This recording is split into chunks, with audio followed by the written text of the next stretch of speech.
യേശു ആരിലും വലിയവൻ വലിയവൻ. യേശു യേശു ആരിലും വലിയവൻ വലിയവൻ. ആരിലും വലിയവൻ വലിയവൻ. സൗഖ്യദായകൻ പാപമോചകൻ. സൗഖ്യദായകൻ പാപമോചകൻ. യേശുവേകരക്ഷകൻ. യേശുവേകരക്ഷകൻ. കരുണാമയൻ സ്നേഹഗായകൻ. കരുണാമയൻ സ്നേഹഗായകൻ. യേശു യേശു ആരിലും വലിയവൻ വലിയവൻ. ആരിലും വലിയവൻ വലിയവൻ.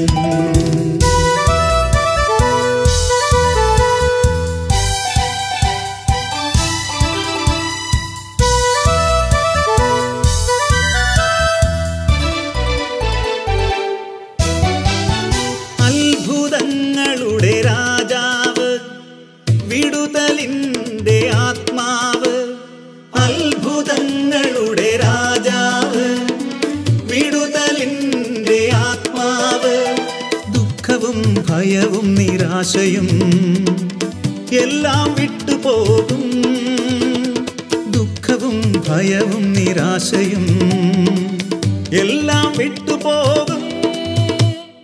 യേശു യേശു ആരിലും വലിയവൻ വലിയവൻ. യേശു യേശു ആരിലും വലിയവൻ വലിയവൻ.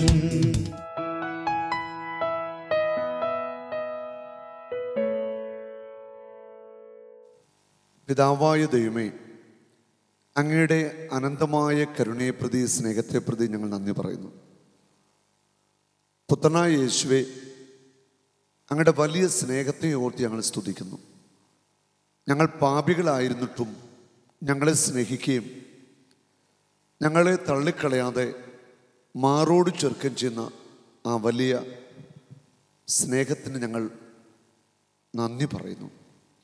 പരിശുദ്ധാത്മാവായ ദൈവമേ, ഞങ്ങൾ ഏറെ പാപം ചെയ്തിട്ടും ഞങ്ങളെ വിട്ടുപിരിയാതെ ഞങ്ങളുടെ കൂടെ വസിച്ചുകൊണ്ട് ഞങ്ങളെ ശക്തിപ്പെടുത്തുന്ന അങ്ങയുടെ വലിയ ദയയോർത്ത് ഞങ്ങൾ നന്ദി പറയുന്നു. ത്രിയേക ദൈവത്തിൻ്റെ ശക്തമായ സാന്നിധ്യം, ശക്തി, അഭിഷേകം ഞങ്ങളിൽ നിറയട്ടെ. യേശുവേ, ഇന്ന് ശാലോമിൽ ഈ വചന ശുശ്രൂഷയിൽ പങ്കെടുക്കുന്ന, ഈ ശുശ്രൂഷ കാണുകയും കേൾക്കുകയും ചെയ്യുന്ന വ്യക്തികൾ, അവരെ മുഴുവൻ പേരെയും കർത്താവെ അങ്ങ് തുടരണമെന്ന് പ്രാർത്ഥിക്കുന്നു. അങ്ങയുടെ ആത്മാവിൻ്റെ വലിയൊരു ചൈതന്യം പകർന്നുകൊണ്ട് അത്ഭുതം പ്രവർത്തിക്കുന്ന കരം നീട്ടി അനുഗ്രഹിച്ചുകൊണ്ട് എല്ലാവരെയും അങ്ങ് ആശ്വസിപ്പിക്കണമേ. Praise the Lord. ജെറമിയ പ്രവാചകന്റെ പുസ്തകത്തിൽ 1-ാം അധ്യായത്തിൻ്റെ 4-5 വചനം പറയുന്നു: മാതാവിൻ്റെ ഉദരത്തിലായിരിക്കുമ്പോഴേ നിന്നെ ഞാൻ അറിഞ്ഞിരുന്നു, നിന്നെ ഞാൻ തിരഞ്ഞെടുത്തു. നീ ജനിക്കുന്നതിന് മുൻപേ നിന്നെ ഞാൻ വിശുദ്ധീകരിച്ചു. നമ്മൾ ഓരോരുത്തരും പെറ്റമ്മയുടെ ഉദരത്തിൽ പിറക്കുന്നതിന് മുൻപ്, ഒരു ഭ്രൂണമായി രൂപപ്പെടുന്നതിന് മുൻപ് തന്നെ നമ്മൾ ദൈവത്തിൻ്റെ ഹൃദയത്തിൽ ജനിച്ചവരാണ്. ജനിക്കുന്നതിന് മുൻപേ നിന്നെ ഞാൻ അറിഞ്ഞിരുന്നു. നിന്റെ മാതാവിൻ്റെ ഗർഭപാത്രത്തിൽ വെച്ച് തന്നെ നിന്നെ ഞാൻ വിശുദ്ധീകരിച്ചു. ഓരോ മനുഷ്യ വ്യക്തിയെക്കുറിച്ചും ദൈവത്തിന് ശക്തമായ പദ്ധതികളുണ്ട്. ദൈവത്തിൻ്റെ മുൻപിൽ ഓരോ വ്യക്തികളും വിലപ്പെട്ടവരാണ്. അത് ചെറിയവനെന്നോ വലിയവനെന്നോ കറുത്തവനെന്നോ വെളുത്തവനെന്നോ വ്യത്യാസമില്ല.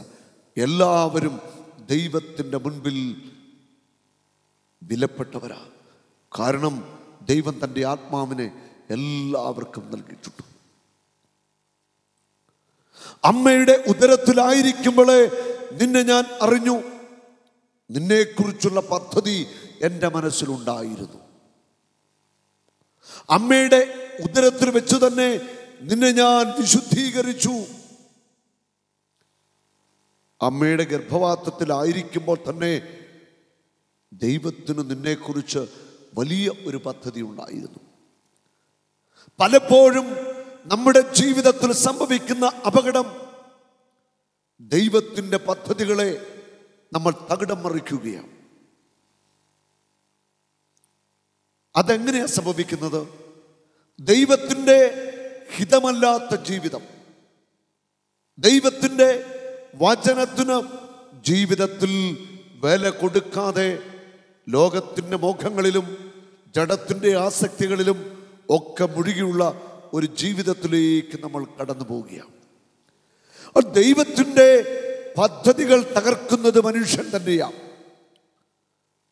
നമ്മളെക്കുറിച്ചുള്ള ശുഭകരമായ നന്മ നിറഞ്ഞ അനുഗ്രഹം നിറഞ്ഞ സമൃദ്ധിയുടെ പദ്ധതി അത് തകർത്ത് കളയുന്നത് നാം ഓരോരുത്തരും തന്നെയാണ്. ഒരിക്കലും ദൈവം നമ്മെ തകർത്തു കളയാനോ നമ്മെ ചിതറിക്കുവാനോ നമ്മളെ താഴ്ചയിലേക്ക് വിടുവാനോ ആഗ്രഹിക്കുന്നില്ല. നമ്മുടെ സന്തോഷം, നമ്മുടെ ഉയർച്ച, നമ്മുടെ അഭിവൃദ്ധി ഇതൊക്കെയാണ് ദൈവത്തിൻ്റെ ഹൃദയത്തിലുള്ളത്. ഒരിക്കലും ഒരു മനുഷ്യനെ തകർക്കുന്ന പദ്ധതിയല്ല ദൈവത്തിൻ്റെ പദ്ധതി. തകർന്നവരെ ഉയർത്തുന്ന പദ്ധതി, നശിച്ചവ പുനരുദ്ധരിക്കുന്ന പദ്ധതി. ഈ ദൈവത്തിൻ്റെ പദ്ധതിയോട്, ദൈവത്തിൻ്റെ മനസ്സോട് നമ്മൾ ചേർന്ന് നിന്നാൽ ആർക്കും നമ്മളെ തോൽപ്പിക്കുവാനായിട്ടാവില്ല. എൻ്റെ ഒരു സ്നേഹിതൻ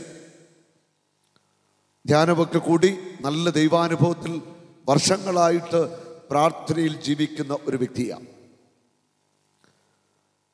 അദ്ദേഹത്തിൻ്റെ കുടുംബം വലിയ ദാരിദ്ര്യത്തിലായിരുന്നു. വിശപ്പറിഞ്ഞ ആ മനുഷ്യൻ വളർന്നത്. പലപ്പോഴും വീട്ടിൽ അത്താഴപ്പട്ടിണിയായിരുന്നു. അപ്പന് അധ്വാനിച്ചു കിട്ടുന്നതുകൊണ്ട് വേണം മക്കളെല്ലാവരെയും നോക്കണം, കുടുംബം നോക്കണം. വലിയ നിവൃത്തികളിലൂടെ കടന്നുപോയ കാലങ്ങൾ. പക്ഷെ ഈ മകൻ പഠിക്കുമായിരുന്നു, നന്നായിട്ട് പ്രാർത്ഥിക്കുമായിരുന്നു. അദ്ദേഹം വിവാഹിതനാണ്. ഇപ്പോൾ മക്കളുണ്ട്, കുടുംബമുണ്ട്, ബിസിനസ്സുണ്ട്, എല്ലാം നന്നായിട്ട് പോന്നു. അദ്ദേഹം പറയാണ്, ദാരിദ്ര്യത്തിൻ്റെ പടുകുഴിയിൽ, പട്ടിണിയുടെ നെരിപ്പോടിൽ വെന്തു തീർന്ന ഒരു സമയം ദേവാലയത്തിൽ മുട്ടുകുത്തുന്നതുകൊണ്ട് അദ്ദേഹം പ്രാർത്ഥിച്ചു. അദ്ദേഹം പറയാണ്, അന്ന് എനിക്ക് 12 വയസ്സ് പ്രായമേ ഉള്ളൂ. ഞാൻ എൻ്റെ ദൈവത്തോട് പറഞ്ഞു, ദൈവമേ, എൻ്റെ കുടുംബത്തിൻ്റെ പട്ടിണിയും ദാരിദ്ര്യവും നീ കാണുന്നില്ലേ? എൻ്റെ വയറിൻ്റെ വിശപ്പ് നീ കാണുന്നില്ലേ? എനിക്ക് നീ ജീവിതത്തിൽ ഒരു വഴി തുറന്നു തരണം. എൻ്റെ കുടുംബത്തിന് ഒരു സാമ്പത്തിക ഉയർച്ച വേണം. എന്നെയും എൻ്റെ കുടുംബത്തെയും അങ്ങ് അനുഗ്രഹിച്ച് ഉയർത്തണം. 12 വയസ്സുള്ള ഒരു ബാലൻ്റെ പ്രാർത്ഥനയായിരുന്നത്. ആ പ്രാർത്ഥന ദൈവം അതുപോലെ കിട്ടും. കുറച്ച് നാൾ കൂടെ പഠിച്ചു. 10ാം ക്ലാസ് വരെ കഷ്ടിച്ച് പഠിച്ചു. അത് കഴിഞ്ഞ് ബോംബെക്ക് വണ്ടി കയറി. ബോംബെയിൽ പോയി ചെറിയ ചെറിയ ജോലികൾ ചെയ്തു. ആ നാളുകളിൽ വ്യത്യസ്തമായ ഭാഷകൾ, ഹിന്ദിയും ഇംഗ്ലീഷും മറാഠിയും വ്യത്യസ്തമായ ഭാഷകളൊക്കെ പഠിക്കാനായിട്ട് സാധിച്ചു. കർത്താവ് വഴികൾ തുറന്നു കൊടുത്തു. അധ്വാനിച്ചുണ്ടാക്കിയ പൈസയുമൊക്കെ ആയിട്ട് വന്ന് നാട്ടിൽ ചെറിയ ഒരു ബിസിനസ് ആരംഭിച്ചു. അധ്വാനിച്ചു കിട്ടിയതിൻ്റെ ഒരു വീതം കുടുംബത്തെ അയച്ചു കൊടുക്കുമായിരുന്നു. സഹോദരങ്ങളൊക്കെ പഠിച്ചു. കാലങ്ങൾ കടന്നു. എല്ലാവരും നല്ല വിദ്യാഭ്യാസം, നല്ല ജോലി, നല്ല നിലയിലായി. ഈ മകൻ ആരംഭിച്ച ആ ബിസിനസ്സിനെ കർത്താവ് അങ്ങോട്ട് അനുഗ്രഹിച്ചു. അദ്ദേഹം ഉയർച്ച പ്രാപിച്ചു. ഇന്ന് സാമ്പത്തിക മേഖലയിൽ നല്ല ലെവലിൽ അദ്ദേഹം ജീവിക്കുന്നത്. മക്കളൊക്കെ ഉന്നത വിദ്യാഭ്യാസമൊക്കെ കിട്ടി. ഭാര്യയ്ക്ക് ഉയർന്ന ഒരു ജോലിയുണ്ട്. എല്ലാം ദൈവം കൊടുത്ത് അദ്ദേഹത്തെ അനുഗ്രഹിച്ചു.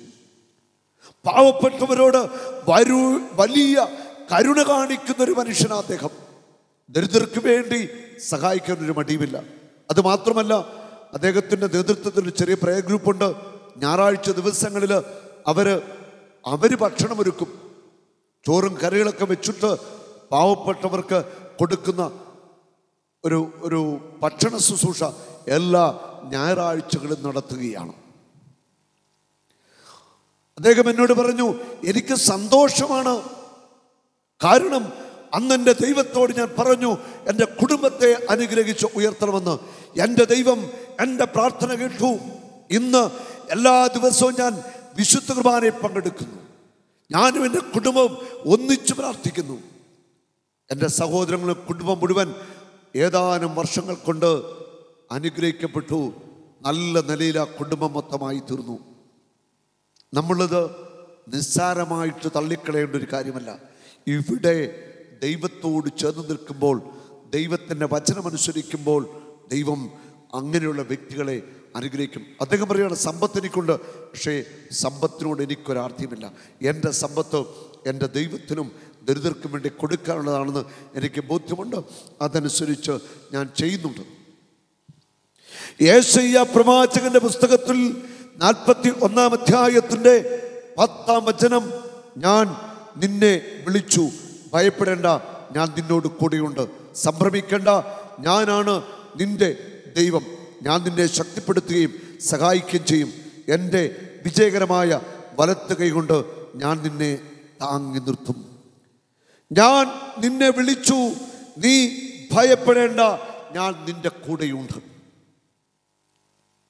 കർത്താവ് നമ്മളെ വിളിച്ചു. നമ്മളെ വിളിച്ചവൻ നമ്മളെ വഴിയിൽ ഇട്ടിട്ട് പോകുന്നവനല്ല. നമ്മളെ വിളിച്ചവൻ നമ്മുടെ ലക്ഷ്യസ്ഥാനത്ത് എത്തിക്കുന്നവനാ. നമ്മളെ വിളിച്ചവൻ വഴിയിൽ കളഞ്ഞിട്ട് പോകത്തില്ല. Price the Lord. നമ്മുടെ വിശ്വാസം കത്തിജ്വലിക്കണം. നിന്നെ ഞാൻ വിളിച്ചു, നിന്നെ ഞാൻ കൈപിടിച്ച് ഉയർത്തും, ഞാൻ നിന്നെ താങ്ങി നിർത്തും, ഞാൻ നിന്റെ കൂടെയുണ്ട്, നീ ഭയപ്പെടേണ്ട.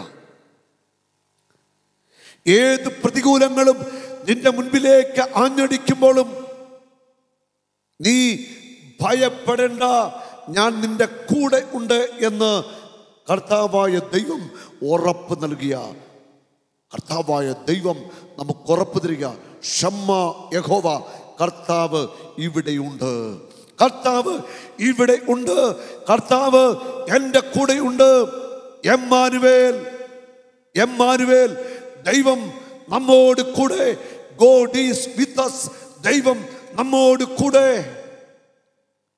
യെശയ്യാ 52:12, ദൈവമായ കർത്താവ് നിന്റെ മുൻപേ നടക്കും, അവിടുന്ന് നിന്റെ പിൻകാവൽക്കാരനായിരിക്കും. കർത്താവ് വഴി തുറന്നു തന്നുകൊണ്ട് നിന്റെ മുൻപേ നടക്കും. അവിടുന്ന് നിന്റെ പിൻകാവൽക്കാരനായിരിക്കും. ഒരു ശത്രു നിന്നെ പിന്നിൽ നിന്ന് ആക്രമിച്ചാൽ അത് തടയുവാൻ കർത്താവ് നിന്റെ പുറകിലുണ്ട്. ഹല്ലേലൂയ. മുൻപിൽ, നിനക്ക് മുൻപിൽ അടയ്ക്കപ്പെട്ട വഴികളും വാതിലുകളും തുറന്ന് നിന്നെ നയിക്കുവാൻ കർത്താവ് മുൻപിലുണ്ട്. തള്ളക്കോടി തന്റെ കുഞ്ഞുങ്ങളെ ചിറകിന്റെ അടിയിൽ സൂക്ഷിക്കുന്നത് പോലെ നിന്റെ മുൻപിലും പിൻപിലും കാവൽ നിൽക്കുന്ന ഒരു ദൈവമുണ്ട്. ഹല്ലേലൂയ. നീ തകർന്നു പോകരുത്, നീ മടുത്തു പോകരുത്. പ്രതിസന്ധികളിൽ നിന്നെ താങ്ങി നിർത്തുന്ന ഒരു ദൈവം. ഭയപ്പെടേണ്ട, ഞാൻ നിന്റെ കൂടെ ഉണ്ട് എന്ന് കർത്താവ് പറഞ്ഞാൽ നിന്റെ ഡെസ്റ്റിനേഷൻ എവിടെയാണോ അവിടെ നിന്നെ എത്തിച്ചിട്ടേ കർത്താവ് നിൽക്കത്തുള്ളൂ. Price the Lord. നിന്റെ ലക്ഷ്യം എവിടെയാണോ ആ ലക്ഷ്യത്തിൽ കർത്താവ് എത്തിച്ചിരിക്കും. അത്രമാത്രം എൻ്റെ ദൈവം, എൻ്റെ യേശു വിശ്വസ്തന. Praise the Lord. കരമടിച്ച് കർത്താവിനെ സ്തുതിക്കട്ടെ. Hallelujah, hallelujah. കർത്താവേ, ഞങ്ങളങ്ങേ സ്തുതിക്കുന്നു. ഞങ്ങൾക്ക് മുൻപിൽ നീ ഉണ്ട്. ഞങ്ങൾക്ക് മുൻപിൽ പരിചയമായി പ്രൊട്ടക്ഷൻ തന്നുകൊണ്ട് അങ്ങ് ഞങ്ങളുടെ പിൻപിൽ ഉള്ളതിനെ ഓർത്ത് നന്ദി പറയുന്നു. ഹല്ലേലൂയ. നന്നായിട്ട് കരമടിച്ച് സ്തുതിക്കാം. യേശുവേ മഹത്വം. അങ്ങാണ് ദൈവം, അങ്ങാണ് കർത്താവ്. അങ്ങ് സർവശക്തനാണ്. അങ്ങ് ഇരുമ്പ് ഓടാമ്പലുകൾ ഒടിക്കുന്നവനാ. അങ്ങ് പിച്ചളവാതികൾ തുറക്കുന്നവനാ. ഞങ്ങളുടെ മുൻപിലുള്ള സകല തടസ്സങ്ങളെയും അങ്ങ് തകർത്ത് ഞങ്ങളെ നയിക്കുന്നവനാ. ഹല്ലേലൂയ. മഹത്വം കർത്താവേ, മഹത്വം യേശുവേ. നന്ദി യേശുവേ, മഹത്വം. ആമേൻ. ഹല്ലേലൂയ. കർത്താവ് നമ്മുടെ കൂടെയുണ്ട്. നമ്മളെ വഴിയിൽ കളഞ്ഞിട്ട് അവൻ പോകത്തില്ല. നിന്റെ കൂട്ടുകാരും ബന്ധുക്കളും നാട്ടുകാരും നിന്റെ സ്വന്തം രക്തത്തിൽപ്പെട്ടവർ പോലും നിന്നെ വഴിയിൽ കളഞ്ഞിട്ട് പോകാം. ഈ അടുത്ത നാളിൽ പത്രത്തിൽ വായിച്ച ഒരു സംഭവമാണ്. ഒരു തുണിക്കെട്ട് പോലെ വരാന്തയിൽ കിടക്കുന്ന 85ഓളം വയസ്സുള്ള ഒരമ്മ സ്വന്തം മകൻ വീട്ടിൽ നിന്ന് എടുത്തുകൊണ്ട് വന്ന് ചുരുട്ടിക്കൂട്ടി കടത്തിണ്ണെ കളഞ്ഞിട്ട് പോയതാണ്. പെറ്റു വളർത്തിയ അമ്മയെ കടത്തിണ്ണയിൽ കളയുന്ന മക്കൾ, അനാഥ മന്ദിരങ്ങളിലേക്ക് മാതാപിതാക്കളെ ഉപേക്ഷിക്കുന്ന മക്കൾ. ഓർക്കുക, നിനക്ക് നരബാധിക്കുമ്പോഴും നിന്നെ ഞാൻ തോളിൽ ഏറ്റുമെന്ന് ദൈവത്തിൻ്റെ വചനം ഉറപ്പു തരുന്നു. യെശയ്യാ 46:4. നിങ്ങളുടെ വാർദ്ധക്യം വരെയും ഞാൻ അങ്ങനെ തന്നെയായിരിക്കും. നിങ്ങൾക്ക് നരബാധിക്കുമ്പോഴും നിങ്ങളെ ഞാൻ വഹിക്കും. ഞാൻ നിങ്ങളെ സൃഷ്ടിച്ചു, നിങ്ങളെ വഹിക്കും, ചുമലിലേറ്റി രക്ഷിക്കുകയും ചെയ്യും. നിനക്ക് നരബാധിക്കുമ്പോൾ നിന്നെ തോളിലേറ്റി വഹിക്കുന്ന ഒരു ദൈവമുണ്ട്. നിനക്ക് നരബാധിക്കുമ്പോൾ, നിന്റെ ശരീരം ചുക്കിച്ചുളിയുമ്പോൾ, എല്ലാവരും നിന്നെ കൈവിടുമ്പോൾ, ആർക്കും നിന്നെ വേണ്ടാത്ത ഒരവസ്ഥ ഉണ്ടാകുമ്പോൾ, എല്ലാവരാലും ഒറ്റപ്പെട്ട് കഴിയുമ്പോഴും നീ തളർന്നു പോകരുത്. കർത്താവായ ദൈവം ഉറപ്പു തരുന്നു, നിനക്ക് നരബാധിക്കുമ്പോഴും നിന്നെ ഞാൻ തോളിലേറ്റും, നിന്നെ ഞാൻ വഹിക്കും, നിന്നെ ഞാൻ ഒരിക്കലും ഉപേക്ഷിക്കത്തില്ല, ഒരിക്കലും നിന്നെ ഞാൻ തള്ളിക്കളയത്തില്ല. കർത്താവ് നിൻ്റെ കൂടെയുണ്ട്. ആശ്വാസമായി, സൗഖ്യമായി യേശു നിൻ്റെ കൂടെയുണ്ട്. നിൻ്റെ കണ്ണുകളിലൂടെ ഒഴുകിയിറങ്ങുന്ന കണ്ണുനീർത്തുള്ളികൾ കർത്താവ് തുടയ്ക്കും. ആർക്കും നിന്നെ വേണ്ടെങ്കിലും യേശുവിന് നിന്നെ വേണം. അവൻ നിന്നെ ഒത്തിരി സ്നേഹിക്കുന്നു. അമ്മയുടെ ഉദരത്തിൽ നീ ആയിരിക്കുമ്പോഴേ നീ യേശുവിൻ്റെ സ്വന്തമാണ്. അവൻ ഒരിക്കലും നിന്നെ വഴിയിൽ കളഞ്ഞിട്ട് പോവത്തില്ല. അവൻ നിൻ്റെ കൂടെയുണ്ട്. നീ കരയുമ്പോൾ നിൻ്റെ കൂടെ കരയുവാൻ, നീ വേദനിക്കുമ്പോൾ നിൻ്റെ കൂടെ വേദനിക്കുവാൻ, നീ സന്തോഷിക്കുമ്പോൾ നിൻ്റെ കൂടെ സന്തോഷിക്കുവാൻ യേശുവുണ്ട്. ആ വലിയ സത്യം തിരിച്ചറിഞ്ഞ് യേശുവിനെ സ്നേഹിക്കാം. യേശു എല്ലാവരെയും സമർത്ഥമായി അനുഗ്രഹിക്കട്ടെ. കർത്താവായ യേശുവേ, അങ്ങേ ഞങ്ങൾ സ്തുതിക്കുന്നു. അമ്മയുടെ ഉദരത്തിൽ ഞങ്ങളായിരിക്കുമ്പോൾ തന്നെ അങ്ങ് ഞങ്ങളെ അറിഞ്ഞിരുന്നു. ഒരു മനുഷ്യ ജീവിയായി ഈ ഭൂമിയിൽ ഞങ്ങൾ പിറന്നു. മനുഷ്യൻ എന്ന ആ ഉന്നത ശ്രേഷ്ഠമായ സ്ഥാനം നൽകി ഈ ഭൂമിയിൽ ഞങ്ങൾ പിറന്നു. അത് അങ്ങയുടെ കരുണയാണ്. കർത്താവേ, എൻ്റെ ഈ ജന്മം, ഈ ചെറിയ ആയുസ്സിൽ അങ്ങയെ സ്തുതിച്ചാരാധിക്കാൻ വേണ്ട കൃപ എനിക്ക് തരണം. എൻ്റെ ഈ ആയുസ് മുഴുവൻ അങ്ങയെ മഹത്വപ്പെടുത്തുന്ന ഒരു ജീവിതം എനിക്ക് വേണം. എന്നും അങ്ങയെ സ്തുതിക്കുവാനുള്ള കൃപ എനിക്ക് വേണം. അങ്ങയെ നരബാധിക്കുമ്പോഴും അങ്ങയെ മഹത്വപ്പെടുത്തുന്ന ഒരു പരിശുദ്ധ ജീവിതത്തിലേക്ക് കർത്താവെ എന്നെ കൈപിടിച്ചു നടത്തണം. മനസ്സു തളർന്നു പോകുമ്പോൾ എനിക്ക് ബലമായി, ശക്തിയായി അങ്ങൻ്റെ കൂടെ ഉണ്ടാവണം. യേശുവേ, നന്ദി പറയുന്നു. എൻ്റെ രോഗങ്ങളിൽ സൗഖ്യമായി അങ്ങ് വരണം. എൻ്റെ സങ്കടങ്ങളിൽ ആശ്വാസമായി അങ്ങ് വരണം. എൻ്റെ തീരാവ്യാധികളിൽ സൗഖ്യത്തിൻ്റെ ശക്തിയായി അങ്ങ് കടന്നു വരണം. എല്ലാവരും തള്ളിക്കളയുമ്പോൾ 2 കൈകൾ കൊണ്ടും കോരിയെടുക്കുന്ന പെറ്റമ്മയായി അങ്ങ് വരണം. എമ്മാനുവേലായ ദൈവമേ, അങ്ങ് എൻ്റെ കൂടെ എപ്പോഴും ഉള്ളതിനെ ഓർത്ത് നന്ദി പറയുന്നു. യേശുവിൻ്റെ നാമത്തിൽ പ്രാർത്ഥിക്കുന്നു. രോഗപീഠകൾ വിട്ടുമാറട്ടെ, മനസ്സിൻ്റെ സങ്കടങ്ങൾ വിട്ടുമാറട്ടെ, പരാജയങ്ങളും ദുഃഖങ്ങളും തകർച്ചകളും വിട്ടുപോകട്ടെ. കർത്താവ് നൽകുന്ന ആ സമാധാനം കൊണ്ട് എല്ലാവരുടെയും ഹൃദയം നിറയട്ടെ. യേശുവേ, ഞങ്ങളുടെ സമാധാനം കൊണ്ട്, സന്തോഷം കൊണ്ട് എല്ലാവരെയും നിറയ്ക്കണമേ. ഞങ്ങളുടെ മുറിവേറ്റ കരമിക്കണമേ. അത്ഭുതങ്ങളും അടയാളങ്ങളും രോഗശാന്തികളും യേശുവിൻ്റെ നാമത്തിൽ ഇപ്പോൾ സംഭവിക്കട്ടെ. ആമേൻ.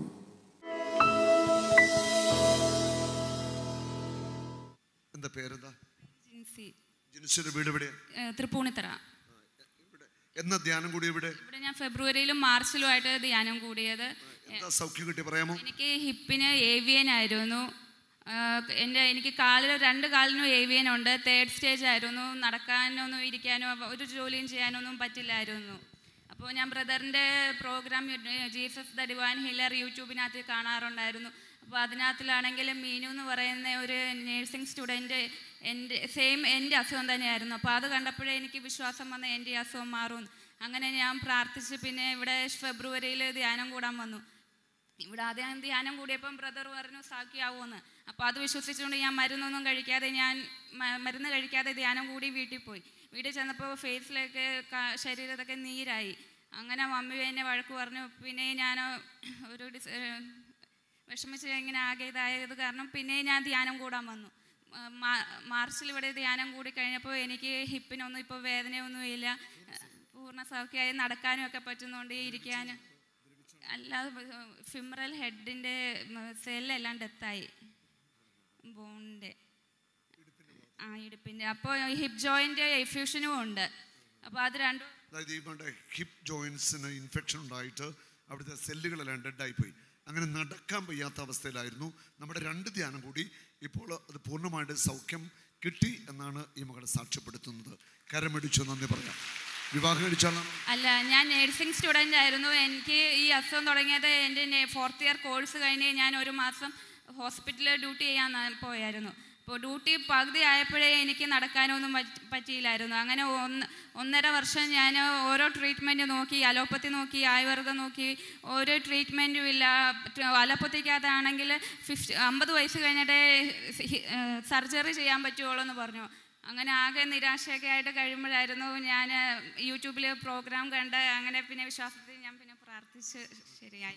സന്തോഷം. അടുത്ത മാസം മുതൽ ഞാൻ ജോലിക്ക് പോവാൻ നേഴ്സായിട്ട് തന്നെ. നന്ദി പറയാം. യേശു ആരിലും വലിയവൻ വലിയവൻ. യേശു യേശു ആരിലും വലിയവൻ വലിയവൻ. ആരിലും വലിയവൻ വലിയവൻ. സൗഖ്യദായകൻ പാപമോചകൻ, സൗഖ്യദായകൻ പാപമോചകൻ. യേശുവേകരക്ഷകൻ, യേശുവേകരക്ഷകൻ.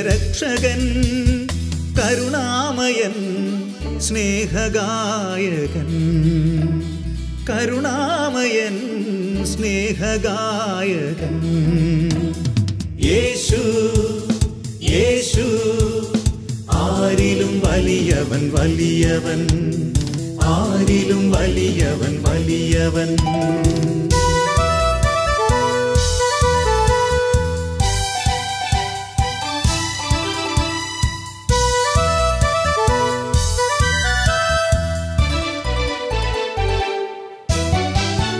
അത്ഭുതങ്ങളുടെ രാജാവ്, വിടുതലിൻ്റെ ആത്മാവ്. അത്ഭുതങ്ങളുടെ രാജാവ്, വിടുതലിൻ്റെ ആത്മാവ്. ദുഃഖവും ഭയവും നിരാശയും എല്ലാം വിട്ടുപോകും. ദുഃഖവും ഭയവും നിരാശയും എല്ലാം വിട്ടുപോകും. യേശു യേശു ആരിലും വലിയവൻ വലിയവൻ. യേശു യേശു ആരിലും വലിയ